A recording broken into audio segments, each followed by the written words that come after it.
Hello students. In this video, we're going on a fascinating journey into the world of motion. You see, motion is all around us, whether it's a car speeding down the road or a swing moving back and forth in the playground. But have you ever wondered why things move the way they do?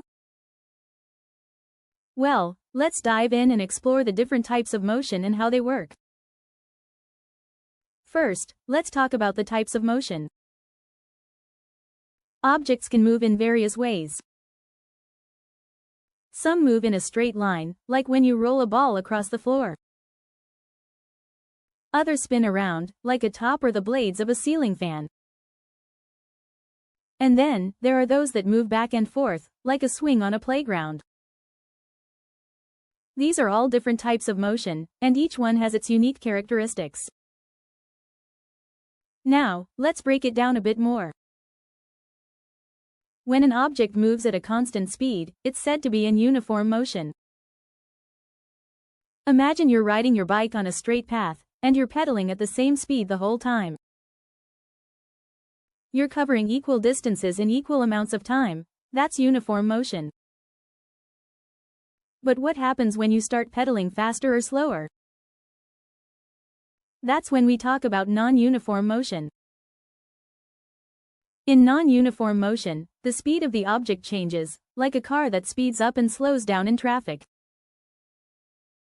It doesn't cover equal distances in equal times, making the motion less predictable. Next, let's dive into specific types of motion.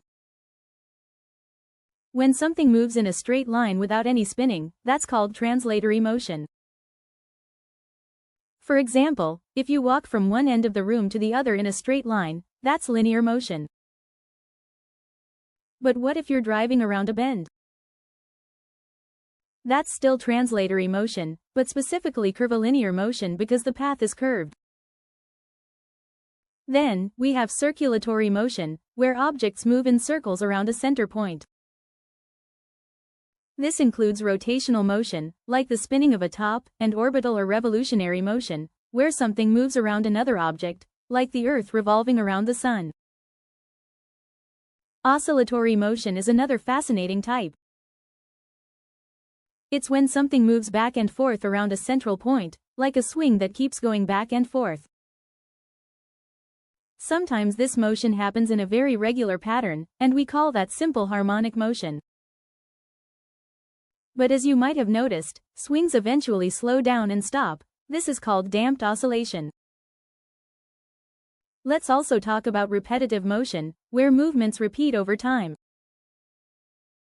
If these movements happen at regular intervals, like the ticking of a clock, we call it periodic motion. But sometimes, motion doesn't follow a set pattern. Think of ocean waves. They move in a way that's hard to predict. This is called non-periodic motion. Sometimes, though, motion can be completely unpredictable. Have you ever watched a butterfly fly around? It's all over the place. This kind of motion, which doesn't follow any particular path, is known as random motion. Even gas molecules in the air move in random motion. They're constantly bouncing around without a set direction. Now, let's move on to understanding distance and displacement. When we talk about distance, we're simply referring to how far an object has traveled. For example, if you take a walk around the park, the distance you cover is the entire path you've walked. But displacement is a little different. Displacement not only considers how far you've traveled but also the direction. It's the straight line from where you started to where you ended up. So, if you walk to the park and then walk back home, your displacement is actually zero, because you end up right where you started, even though you've walked a certain distance. Let's clarify the differences between distance and displacement. Distance is the total path you've traveled, and it's always a positive number. Displacement, on the other hand, looks at both the distance and direction, so it can be positive, negative, or even zero.